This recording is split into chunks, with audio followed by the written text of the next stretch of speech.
Race 2 in the FIM Supersport World Championship was just as dramatic as race 1. Home hero Stefano Manzi got the whole shot into turn 1. Luca Myers made a flying start, looking to go around the outside of Tom Booth Amos into turn 1 and 2, but the Brit was just able to hold on.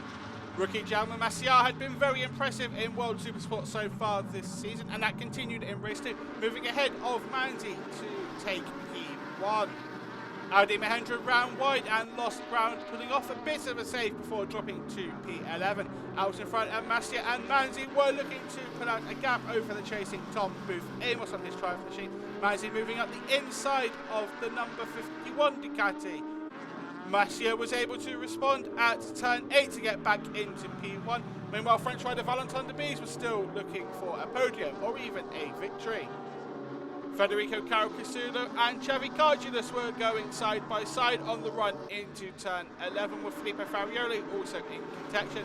Debise was all over the back of Britain's Tom Booth Amos with just a handful of laps to go, but he lost the front of his Panigale V2 at turn 11 and crashed out of podium contention. A disappointing end to what had been a strong race for the French rider. Chan Onchu was forced to pull off at the side of the track, seemingly suffering from tech problems on his Yamaha R9, showing his frustration by smashing the windshield. Out in front, Macià was still leading on the penultimate lap, but Manzi and Booth Amos were all over his tail. Manzi jabbing his R9 up the inside of Macià's Ducati to take the lead heading on to the final lap. Macià was then demoted into third by Booth Amos, taking advantage of the battle right in front of him, before Macià got up the inside at turn 1, the pair swapping positions for several corners. Macià had just run out of steam. He didn't have enough to go with Manzi before Booth Amos came bundling through to move into second place. He was unable to catch Manzi, who crossed the line to take a second home victory at Cremona, his third of the season, and extend his podium streak. It's now a record-breaking run for Manzi, 17 consecutive podiums, beating the previous record of 16 held by Kenan Sofuoglu.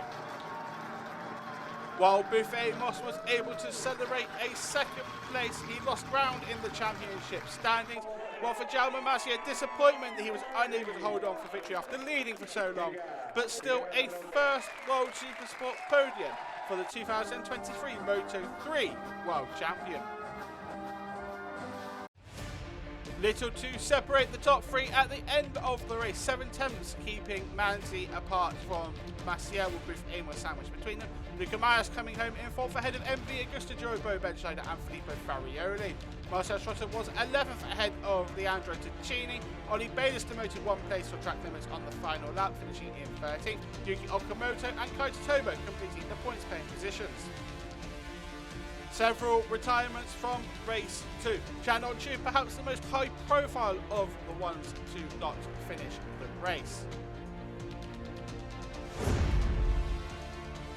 In the championship standings, leading Cremona, Manzi on 175 points, 44 clear of second place Bo Benschneider. Tom Booth Amos 7 back from the Dutchman ahead. Jaume Macià moves up to 4th ahead of Chan Onchu. Audi Mahendra drops to 11th. Filippo Farioli and Federico Carocasulo both climb places, Farioli up 3 places. Japanese rider Yuki Okamoto scored his first point of the campaign to put himself on the board. Feel amazing because it's difficult with the schedule on the weekend to be happy after race 1, also if you win, because you are already focused on race 2. But now I can say clearly that was an amazing weekend for me. The double win at home and the first one with R9 is amazing. And yeah, quite happy. It was also today a very demanding race, but in the end I was able to do again the win, so I'm quite happy.